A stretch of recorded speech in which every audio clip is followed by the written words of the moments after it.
gostaria que você abrisse sua Bíblia no segundo capítulo do Evangelho de João, João 2. João, capítulo 2, versículo número 1.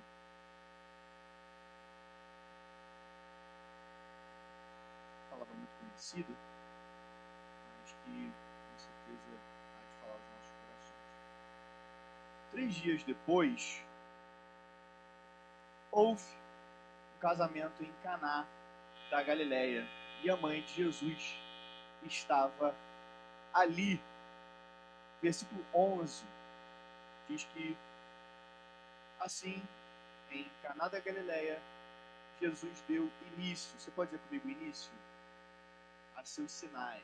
Ele manifestou a sua glória e os seus discípulos creram nele. Palavra do Senhor. Feche seus olhos, gostaria de orar mais uma vez pela sua vida.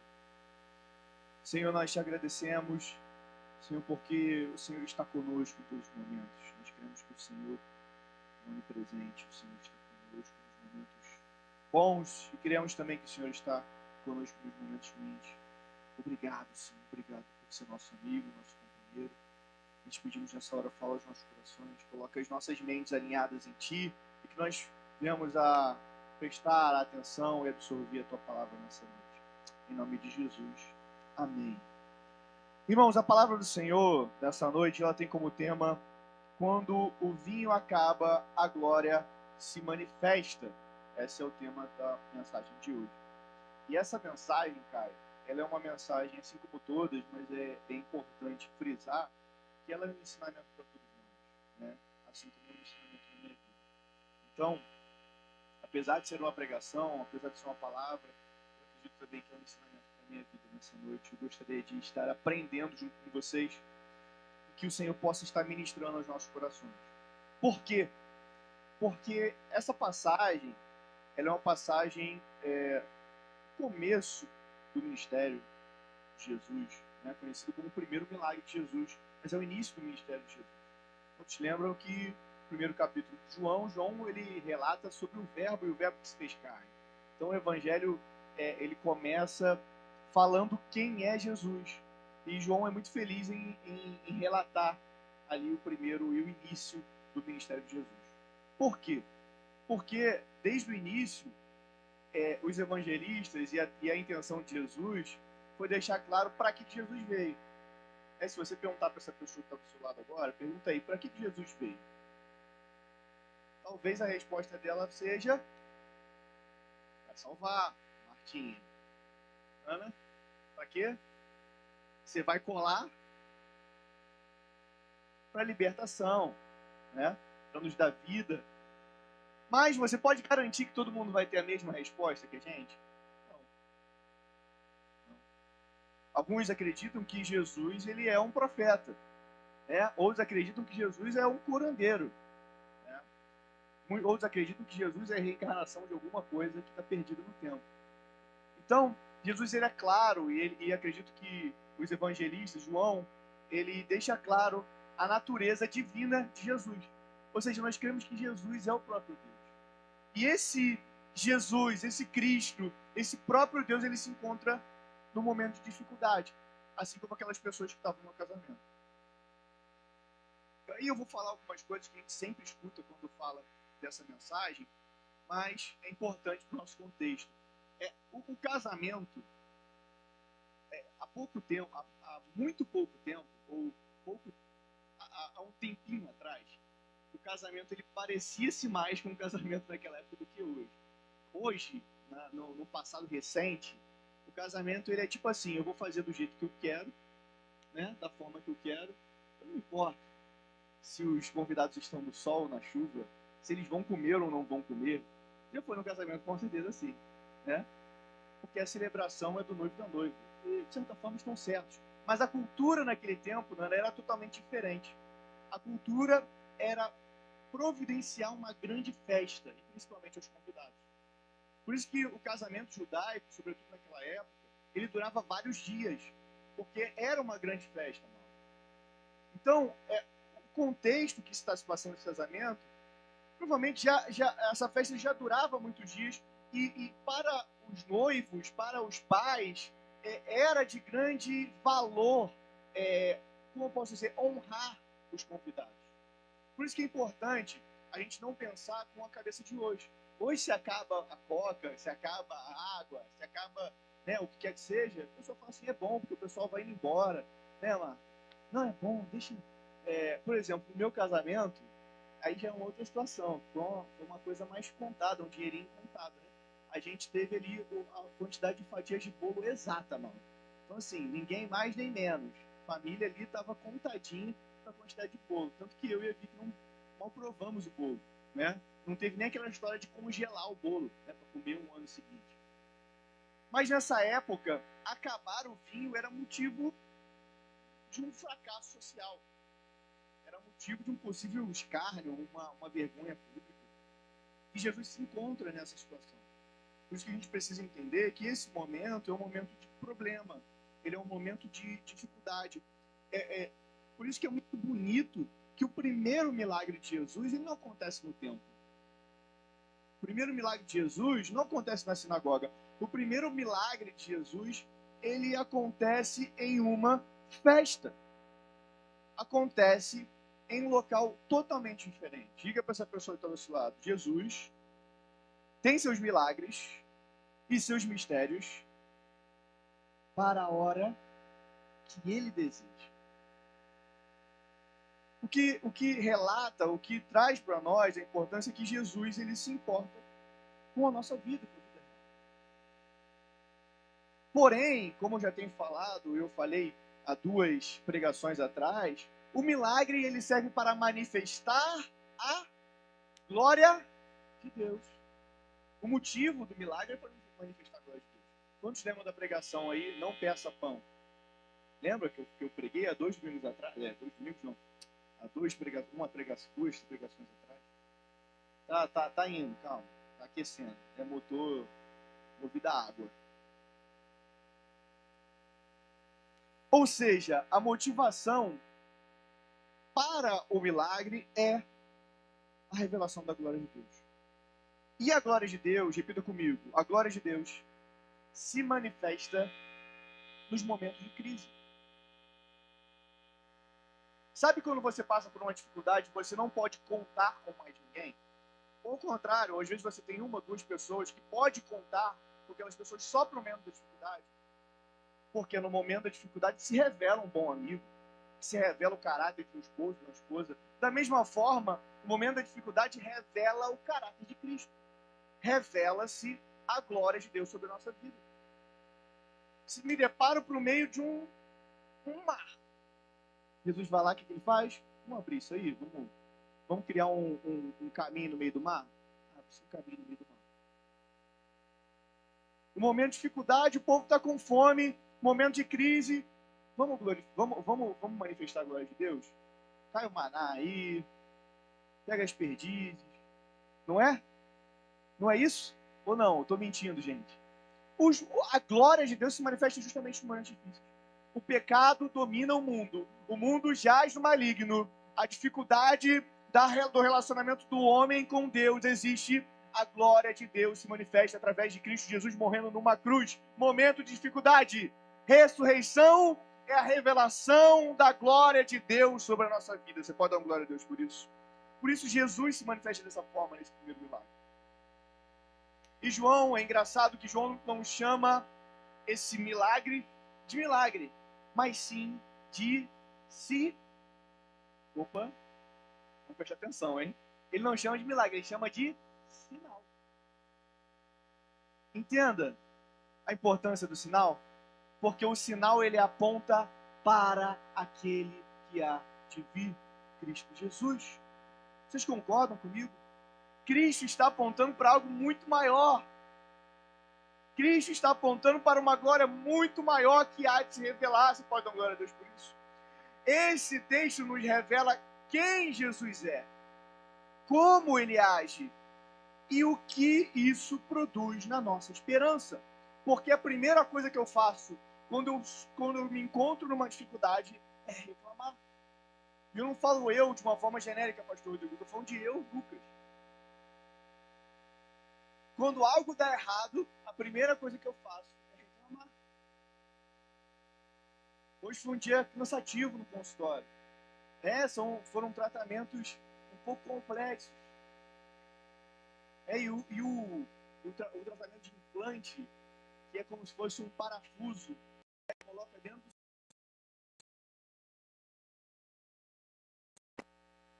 Quem já furou uma parede aí, ou já parafusou qualquer coisa, você sabe que cada parafuso é um buraco diferente. Sendo que no implante você tem várias especificações dele, muito mini especificações. E às vezes, já vieram 1 milímetrozinho que quer, já não encaixa. Então imagina o estresse que isso pode ser, né? E naquele momento de dificuldade, naquele momento de irritabilidade, imagina, pastor Rodrigo, a pessoa com a boca aberta ali, totalmente exposta, querendo uma resposta, você precisa ajoelhar, nem que seja o seu coração, e pedir ajuda ao Senhor. Quantos já foram atendidos lá no consultório, a gente brinca falando a verdade, né? Vamos começar a cirurgia, vamos começar o tratamento, vamos estar com o coração orando por esse tratamento. Às vezes as pessoas acham que a gente está brincando, mas é verdade. Tia Vera, quando foi lá, falou, não, mas é para orar mesmo, né? A Gláucia também falou, não, pastor, não tem esse negócio de orar no coração, não quero que você imponha a mão na minha cabeça e ore pela minha cirurgia. Porque nós cremos que Jesus precisa estar conosco no momento de angústia, no momento de crise. E Ele está conosco no momento de crise. Ele está conosco no momento difícil. A grande dificuldade é que muitas vezes nós não convidamos Jesus para esse momento. Parece óbvio convidar Jesus, mas não é óbvio. Não é óbvio. É claro que tem pessoas nessa hora que estão em casas enfermas, que estão em casa cansada, estão impossibilitados por causa do trânsito, mas vocês não acham que a maioria das pessoas que estão em casa agora e não vieram ao culto trocaram as prioridades? Eu estou errado com relação a isso? Deixaram de chamar Jesus para esse momento difícil? A primeira coisa que a pessoa faz quando encontra uma dificuldade é esmorecer e não convidar Jesus.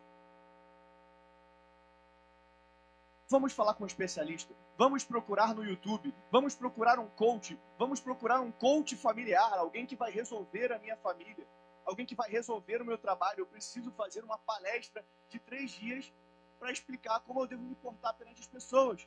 Sendo que o Senhor Jesus está disponível, basta ajoelharmos os nossos joelhos ao chão e pedir, Senhor, cura a minha vida, trata a minha família, cuida do meu trabalho. Quantos concordam com isso nessa noite? Você pode reagir a isso? Nós não convidamos Jesus para a festa. É uma verdade, não convidamos Jesus para a festa.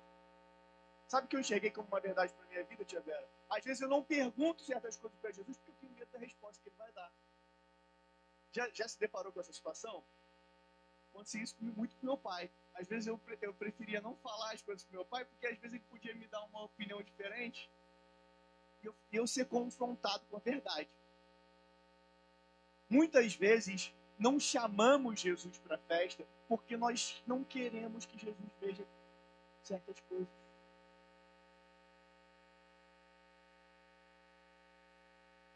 Fui chamado, não sei quantos viram, repostei a confraternização de uma clínica do trabalho. Muito legal, um ambiente muito legal. Gosto, amo trabalhar lá. Mas você vê uma pessoa constrangida por estar bebendo na minha frente, sabendo que eu sou pastor. Eu acho que a pessoa tinha que estar constrangida de Deus, não de minha frente. Certo? Não, quem sou eu? Não sou nada. Sou pastor, ok. Como pastor, sou pastor, como sou dentista. Né? Para aquela pessoa, não muda nada. De repente, para vocês, muda alguma coisa. Se pastor para vocês, não tem aquela pessoa que muda nada. Às vezes a gente entra no engano. Né, Márcia? A gente entra em enganos. A gente fica com vergonha de outras pessoas. Mas a gente esquece que Jesus está do nosso lado. A gente esquece que Ele está nos olhando. Por isso que é importante entendermos a necessidade da manifestação da glória de Deus sobre a nossa vida. Porque ela só vai acontecer se convidarmos Jesus. Se nós convidarmos. Eu já dei exemplo várias vezes. Eu vi uma vez um pastor falando. que, como se Jesus ele não estivesse na porta, né? Como se a gente tivesse que convidar Jesus para bater na nossa porta. Ele já está batendo na nossa porta. A decisão precisa ser nossa, não precisa ser de Jesus. Jesus já tomou a iniciativa, porque ele nos amou primeiro. Eu estou errado, pastor? Ele já tomou a iniciativa sobre as nossas vidas. O que basta é abrirmos a porta, é sermos convidados a ceiar com o noivo, estar junto com Cristo. E nessa noite, eu declaro para você, eu desejo convidar Jesus do meu lado. E é isso que o texto vai dizer nos versículos 1 e 2. Jesus e seus discípulos também foram convidados para o casamento, porque muito provavelmente o casamento era de alguém conhecido da família de Jesus. Eu acho lindo nesse versículo, versículo 2, que diz que Jesus foi convidado por seus discípulos. Às vezes você convida uma pessoa, a pessoa traz um monte de gente. Imagina mais aí os seus 12. Imagina entrando na sua casa, tia Márcia. Você com aquele franguinho, né? Aquele frango assado. O Dudu já comeu metade, né? A Duda comeu a outra metade. Sobrou só a asinha para você. Mas, porém, Jesus foi convidado. E é muito bonito, porque João, ele relata isso. Se ele relata isso, é porque é necessário entendermos a importância de convidar Jesus. Então eu te convido a você fechar os seus olhos junto comigo e dizer, Senhor, eu te convido para a minha vida. Ah, mas eu já aceitei. Aí a Lene pode dizer, eu já aceitei lá na igreja metodista do Catete, em 1913, junto com Dom Álvaro Pedro III, junto com o Padre Pio. Eu já aceitei a Jesus. Ela pode dizer isso, né? Porque a Helene conheceu todos esses caras. Né? Eu estava com o John Wesley. Eu aceitei a Jesus junto. Eu senti o coração de Wesley aquecido. Você não pode dizer isso, Helene? Não pode dizer, não. Não pode dizer. Né? Porque não basta só aceitar Jesus. Eu preciso converter o meu coração e viver com ele todos os dias. Existe um casamento onde o noivo e a noiva fazem um compromisso no altar e no dia seguinte cada um vai para uma casa diferente, num estado diferente, num lugar diferente, Mauro. Existe casamento assim? Não existe casamento assim. Porque isso se chama relacionamento. E eu preciso ter relacionamento com Jesus. Então, você ter aceitado a Jesus como seu Senhor e Salvador não garante relacionamento com Ele. Por isso que, apesar dessa passagem e dessa pregação estar sendo para quem não é convertido, é para nós. É tão importante para nós. Porque a presença de Cristo muda o ambiente. E desculpa, se o seu ambiente não está sendo mudado, é porque não há Cristo naquele lugar. Porque onde Jesus está presente, o ordinário se torna extraordinário. Você concorda com isso?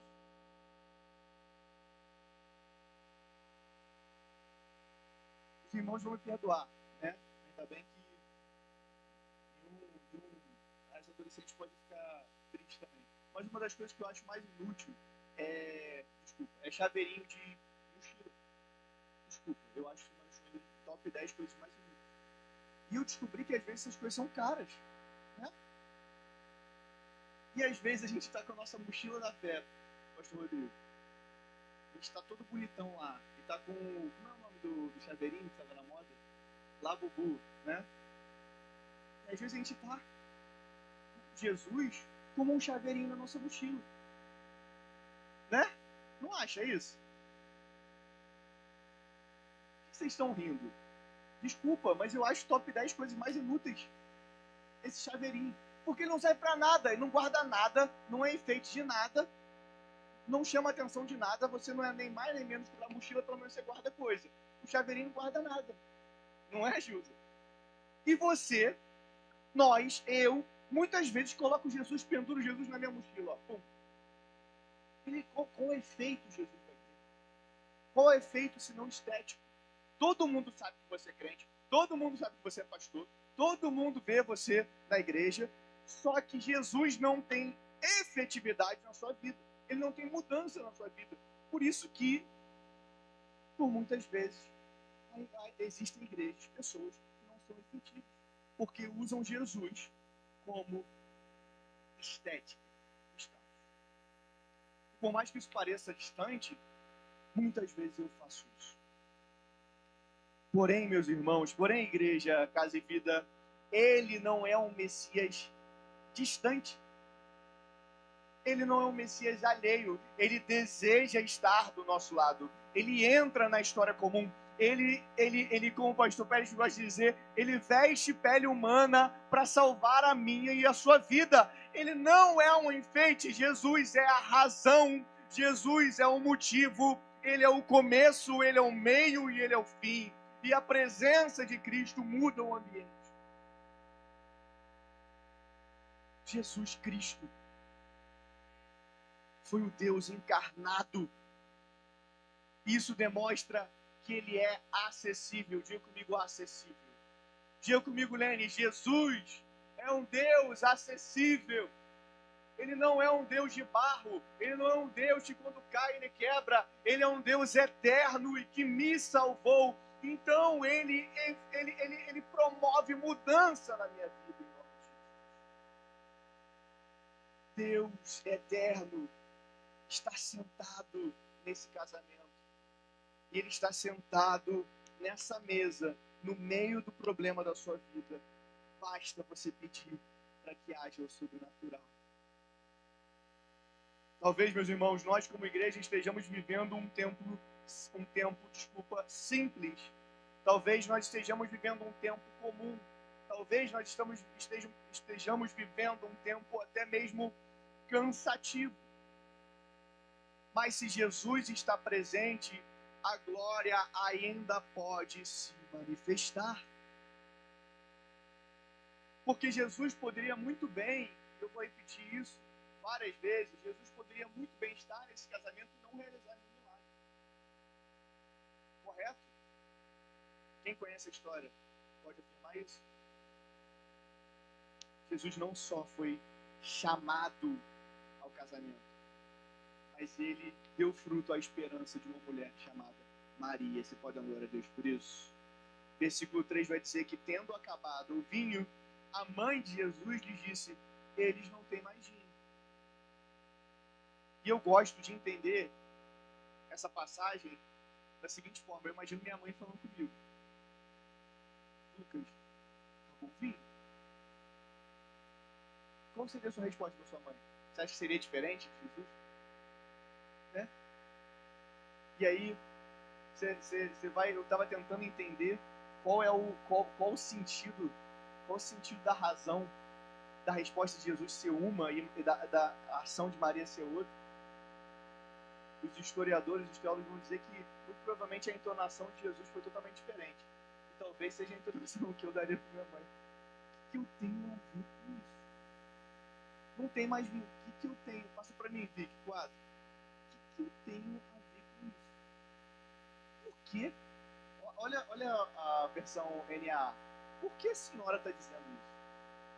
Ainda não é chegada a minha hora. O que eu tenho a ver com isso? A grande questão é que Maria percebe a necessidade deste milagre. Entenda algo, existem milagres que não acontecem na nossa vida porque não entendemos a sua necessidade. Hoje eu estou dando exemplos do consultório, vou continuar dando exemplos do consultório. Uma Márcia indicou uma pessoa, essa pessoa foi lá, eu não sei se eu contei isso para você, e ela tinha um problema que foi causado, mas que ninguém sabia resolver.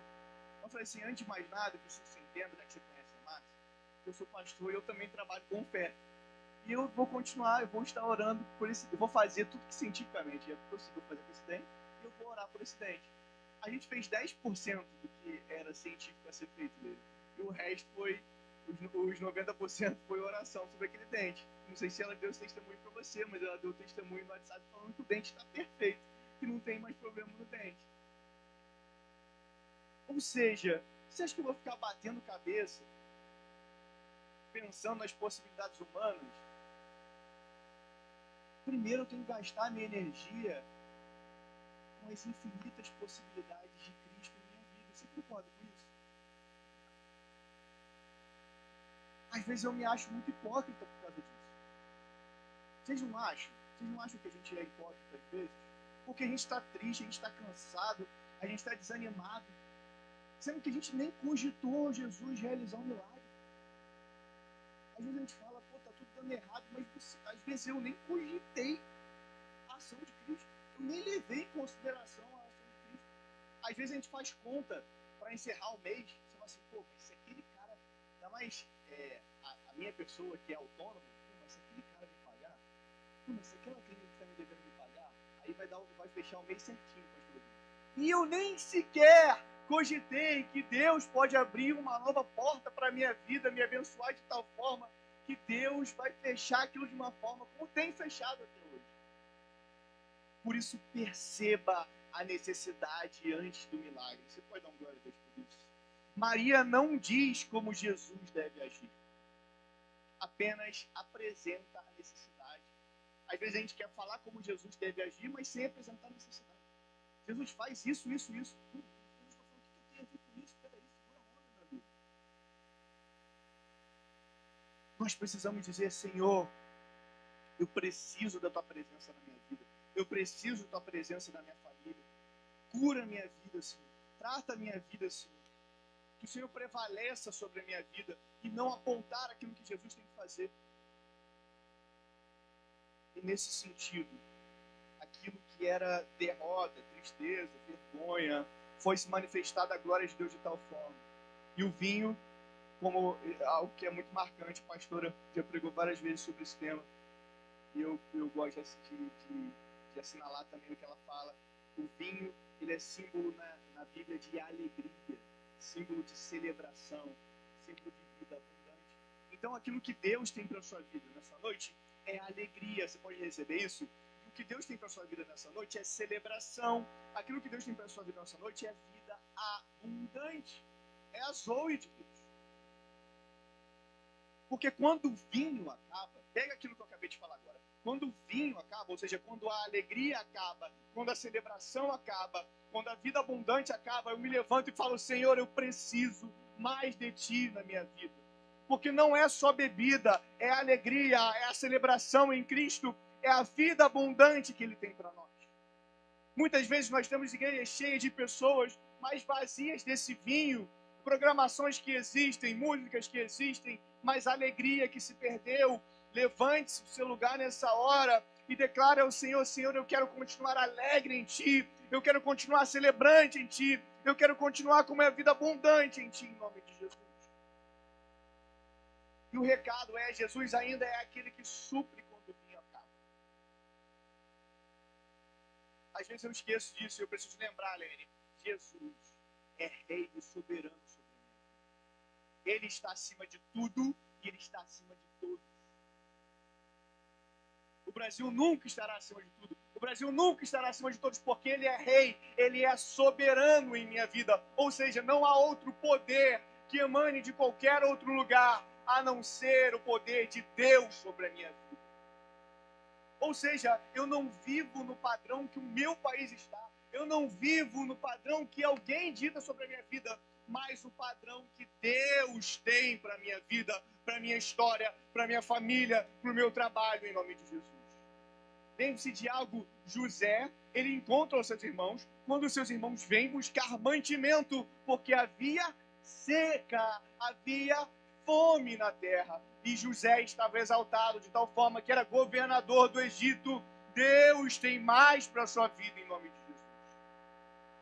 Não estou dizendo que você vai virar governador, calma, até porque a história recente dos nossos governadores está muito triste, né? Mas eu estou dizendo que Deus vai te colocar no plano que Ele tem para a sua vida, porque era o plano que Ele tinha para José. Vocês entendem, em nome de Jesus? E Jesus, ele, dessa forma, depois que ele responde, mulher, o que eu tenho contigo ainda não é chegado a minha hora, Jesus, ele quer representar algo muito forte, que quer dizer, eu não obedeço aquilo que a senhora está falando, mas sim aquilo que meu pai tem para mim. A expressão minha hora em João aponta para a cruz, aponta para a glorificação e redenção, ou seja, o pai é que tem que saber. E nós vamos ver o resultado disso O milagre, meus irmãos, e João deixa muito claro isso, o milagre não é um espetáculo, o milagre é um sinal messiânico da glória de Deus. A divindade de Cristo estava em evidência. Jesus tinha que resolver essa situação. Jesus não é motivo, não é movido por pressão emocional. Jesus ele não é movido da mesma forma que somos movidos. Ele é o Filho eterno. Ele é consciente da sua missão redentora. E Jesus dá essa resposta para Maria. Repita comigo: o silêncio de Deus não representa a sua ausência. A espera do milagre faz parte da revelação. Já que estamos no casamento, né? Você espera até o último segundo, você não pode, porque dá azar você ver a noiva arrumada. Faz parte da revelação. Faz parte da revelação ali daquele momento. Não pode. O Caio viu você arrumado? Você não já viu, né? Sabe como é que é, né? Tô brincando. Mas algo que faz parte da revelação da surpresa, do presente, do privilégio. Então a espera faz parte da revelação de Cristo. Nunca chega atrasado, ele chega no tempo certo. E é muito lindo ver como Maria responde. Vamos ver no versículo 5. Imediatamente depois que Jesus fala isso, é muito lindo. Maria diz: façam tudo que ele disser. Vocês não acham muito lindo isso? Maria acabou de tomar uma chamada. Aí eu vou lembrar da minha mãe de novo. Já que ela não está aqui, eu vou lembrar dela de novo. Imagina, Thalita, você dá uma resposta dessa para a dona Ginalda. O que ela ia fazer? Ela ia puxar um pedaço de ripa e dar na tua cara. Minha mãe já ia fazer bico e mandar usar a espada à frente dela. Maria diz: façam tudo o que ele disser. De uma forma sobrenatural, Márcia, Maria entendeu que Jesus tinha um plano. E o nosso papel hoje, de certa forma, é seguir Maria nesse ponto. Seguir Maria no sentido de que ela está apontando: faça tudo o que Cristo disser. É ver e enxergar nessa mulher um potencial de que nós precisamos ser também assim. Ser apontadores de Cristo. Sermos usados para apontar a glória de Cristo. E dizer: eu estou aqui, Senhor, para fazer tudo que o Senhor mandar. Quantos estão disponíveis para fazer aquilo que o Senhor mandar? Eu devo obediência, Senhor. Por isso que, repita comigo, o milagre nasce da obediência. Não tem como você passar por um milagre sem obedecer. E é muito engraçado porque nós vemos N histórias de milagres onde o Senhor pede coisas muito malucas. Se eu chego para você e falo assim: ó, Caio, Jesus está te mandando agora, você vira até aqui, eu vou cuspir, vou fazer uma lama com a terra, vou passar nos seus olhos. Você achar isso é uma loucura. Loucura. Gravem esse homem insano. Porque são as coisas extraordinárias e loucas que o Senhor usa para mostrar a necessidade de obedecermos. E mais uma vez eu lembro da minha hipocrisia. Eu não obedeço ao Senhor. Eu sequer pergunto ao Senhor. Eu sequer sei a necessidade que eu tenho. Quanto menos perguntar ao Senhor, quanto menos obedecer ao Senhor. Por isso que nós precisamos vir até o altar nessa noite e dizer: Senhor, nós precisamos obedecer a Ti. Eu preciso obedecer mais a Ti. Eu preciso estar mais em contato contigo. Eu preciso entender o que o Senhor tem para mim. Os serventes podem até não entender o plano, mas eles apenas obedecem. Quantos são servos do Senhor? Quantos estão dispostos a servir ao Senhor? As talhas eram vazias, mas eram disponíveis. Pastor, eu estou desanimado. Pastor, eu estou cansado. Está tudo dando errado no meu trabalho. Está tudo dando errado na minha casa. Está tudo dando errado na minha vida. Mas você está disponível, desculpa. Você está disponível? Não, eu não estou disponível. Muitas vezes eu me coloco indisponível para o Senhor e eu estou vazio, eu não saio desse limbo. Eu não estou vazio. Aí quando eu estou vazio, eu estou indisponível. Aí você fica nesse limbo, você não sai nunca disso. Por isso que certas coisas não acontecem, certas coisas não destravam, certas coisas não crescem, porque nós precisamos ser talhas, ainda que vazias, disponíveis para o Senhor.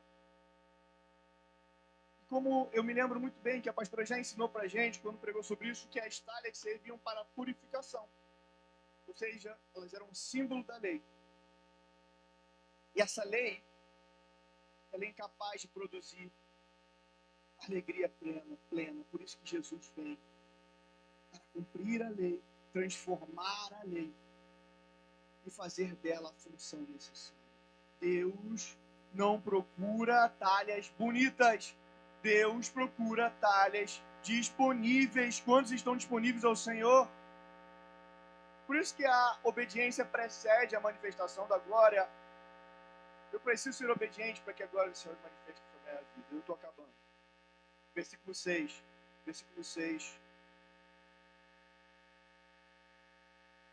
João.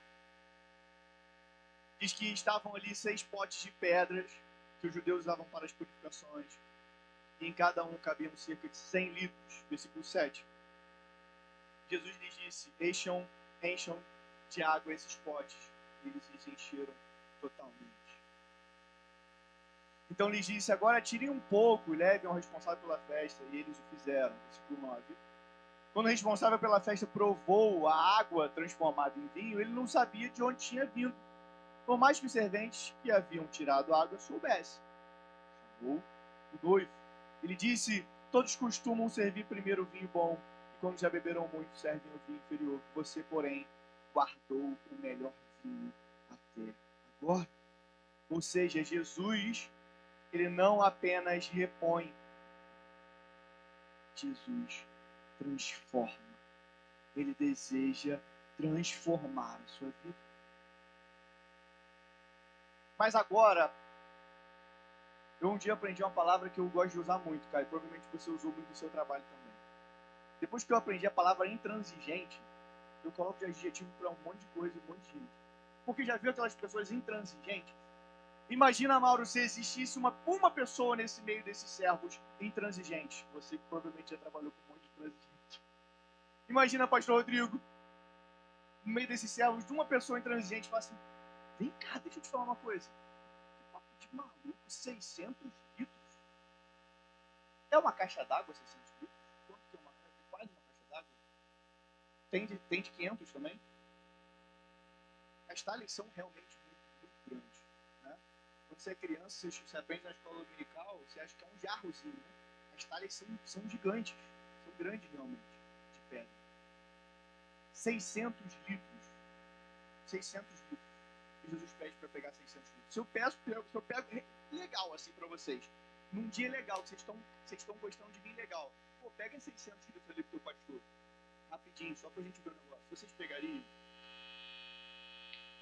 Porém, é necessário também. A obediência é necessária também. O que eu quero dizer com isso? Muitas vezes a gente fica se discutindo, batendo cabeça. Pô, mas caraca, o pastor Félix está mandando pegar 600. Pô, coisa doida. O pastor Félix está querendo que a gente vá pro hotel. O pastor Félix está dando uma ideia de ir para um lugar no meio do nada que não tem estacionamento. Vocês estão entendendo o que eu estou querendo dizer? Porque no final eu sou o cara que trabalhou contigo intransigente, falando: eu não sei que é o trabalho que vai dar, nunca vi nem 600 litros de água juntos, reunidos, quase encheu uma caixa d'água. O Senhor vira para nós nessa noite, que estamos disponíveis, porque ninguém estaria indisponível vindo num culto uma quinta-feira chuvosa. O Senhor diz para você nessa noite disponível que Ele quer te usar não somente para repor, mas para transformar vidas em nome de Jesus. Eu creio que o Senhor há de nos levantar no Recreio de Bandeirantes, no Rio de Janeiro, no Brasil, não para repor, ou seja, pegar pessoas de uma igreja e trazer para a nossa igreja. O Senhor nos chama para transformar as pessoas nesse lugar. E para isso nós temos que estar disponíveis, transformados e mudados dentro do nosso coração. Jesus ele é genial porque ele não cria o vinho do nada. Ele não raspa a talha e nasce vinho, jorra vinho. Ele transforma aquilo que já existe. Ele poderia muito bem fulminar todos nós e criar novos seres humanos, até que um dia nascesse alguém que fosse perfeito assim como ele. Ele poderia, de uma forma mágica, encantadora, num conto da Disney, mas ele transforma aqueles os quais ele ama. Por muitas vezes nós somos como filhos, dizendo, ai, não preciso disso, não quero isso. Deixa Deus te transformar. Deixa Deus te transformar. Certa vez eu estava com uma pessoa e ela recebeu um presente. Ela abriu o presente. Eu fico muito constrangido quando eu recebo um presente. Por isso que é sempre uma coisa muito delicada. Essa semana eu recebi um presente ao paciente. Eu nem abri, porque as minhas expressões não condizem com aquilo que está dentro do meu coração. Mas essa pessoa decidiu abrir. Mas isso é só um parênteses. Existe uma explicação para isso. Porque na igreja metodista Bethel em Campo Grande, quando eu era criança, eu recebi um presente da igreja, junto com a família inteira. E o presente era uma roupa íntima, né? Aquele que tem a língua presa, do YouTube. Não é pato, é o patolino. No meio da igreja, foi puxada ali uma roupa íntima exposta. Que esse era o presente para minha vida. Por isso que eu tenho dificuldade com relação a isso. Né? E essa pessoa recebeu o presente dos seus familiares, pastor Rodrigo, e ela abriu o presente, ela, com aquela cara de pastel, falou assim, caramba, mas vocês ainda compraram o tamanho errado. E muitas vezes a gente está assim com Deus. Deus nos presenteia com algo sobrenatural, com algo gigante, e a gente está dizendo, Jesus, o Senhor ainda transformou nesse vinho, né? Vamos supor que Jesus tivesse transformado em refrigerante, né? Jesus ainda tinha um refrigerante melhor para transformar logo em, sei lá, convenção. Guaraná Jesus, né? A Vicky achou muito doce o Guaraná Jesus, a gente provou essa semana. Eu fui até o final, bebi até o final. Que Jesus não se deixa esvair assim, né? Só para vocês não dormirem, foi uma piada, eu gostei. Por muitas vezes, Leila, a gente está abrindo o presente que Deus tem dado para nós. E a gente tem falado assim, poxa, Jesus era um tamanho maior. E aí Jesus fala assim, mal sabe você do que é 2 anos você vai engordar e essa camisa vai caber perfeitamente em você. Mal sabe você que essa calça apertada é para você não usar cinto. Deus sabe de tudo. Ele sabe de tudo. Como eu posso escolher um presente se Deus sabe de tudo? Como eu posso pedir algo ao Senhor mediante a todos os benefícios que Ele já tem me dado? Somente vai dizer isso. Com a nova tradução do Lucas. Por isso nós precisamos entender que o Senhor transforma o vinho. E o melhor vinho veio depois. O mestre Sala se surpreende e entende que no reino de Deus o melhor não ficou do passado. O melhor ainda há de vir em nossas vidas. Ou seja, a glória do Senhor que vai se revelar na eternidade para as nossas vidas. Muito maior do que milagres, muito maior do que restauração, muito maior do que libertação. Jesus veio nos dar vida eterna com Deus. Esse é o melhor que eu espero para mim. Ou seja, meus irmãos, a água necessária para a transformação em vinho simbolizava a necessidade de um ritual. O vinho simboliza aqui a nova aliança em Cristo Jesus. E o sangue de Cristo, a redenção plena. Ou seja, ninguém mais, Caio, poderia se sacrificar de uma forma tão perfeita como Cristo sacrificou. Em Cristo, a alegria não diminui com o tempo. Ela só há de ser completada cada dia mais. Você concorda comigo? Você pode dar um glória a Deus por isso? Vai com força, porque eu estou finalizando. Então, glória a Deus aí forte no nome de Jesus. Já vou terminar. Gasta logo o que vocês têm que gastar. O objetivo final, irmãos, é que Jesus precisava manifestar a sua glória, a glória de Deus, e gerar fé. Os milagres servem para gerar fé em nossas vidas, assim como eu também falei na multiplicação dos pães e dos peixes. O versículo 11 diz que manifestou a sua glória e os seus discípulos creram nele. O milagre aponta para quem Jesus é. Entenda algo, o milagre não é sobre o vinho. O milagre não é sobre o casamento. O milagre não é sobre o noivo e a noiva daquele casamento. O Senhor ter colocado a nossa igreja nesse lugar não se refere necessariamente a esse lugar. Não diz conta sobre a família pastoral, sobre os pastores.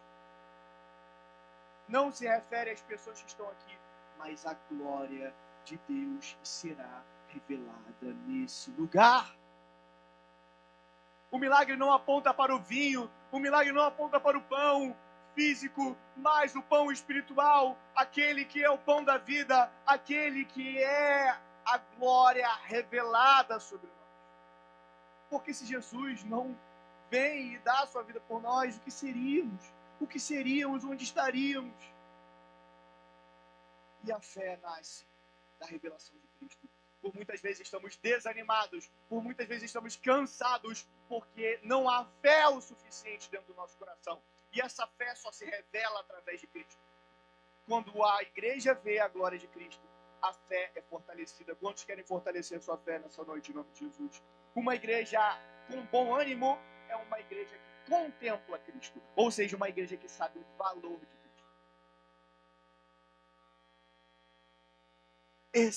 Essa é a mensagem nessa noite. Quando o vinho acaba, a glória se manifesta. Ou seja, por certos momentos, é importante sofrermos do ponto de vista humano para visualizarmos a glória de Deus sobre nossa vida. De certa forma, e de certo momento, é necessário que fiquemos sem chão para entender que Ele é o chão sobre a nossa vida. De certa forma, é necessário que, assim como Jó, viemos a perder família, amigos, o que quer que seja, para entender que Ele é o nosso sustento. Por isso, se você está passando por problema, se você está passando por necessidade, por dificuldade, por tristeza, entenda que talvez isso seja necessário para que a glória do Senhor se revele sobre a sua vida. Porque Ele é necessário. Porque onde Jesus entra, a vergonha não tem a última palavra, assim como esses noivos. Onde o vinho acabou, Jesus ainda pode transformar. No seu casamento, se o vinho acabou, Ele pode transformar. Se no seu trabalho, se o vinho acabou, Ele também pode transformar. Se na sua vida o vinho acabou, Ele há de transformar em nome de Jesus. Onde há obediência, a manifestação da glória.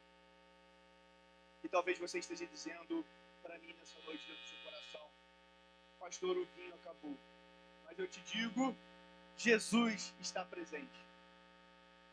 E quando Ele age, o melhor sempre vem depois.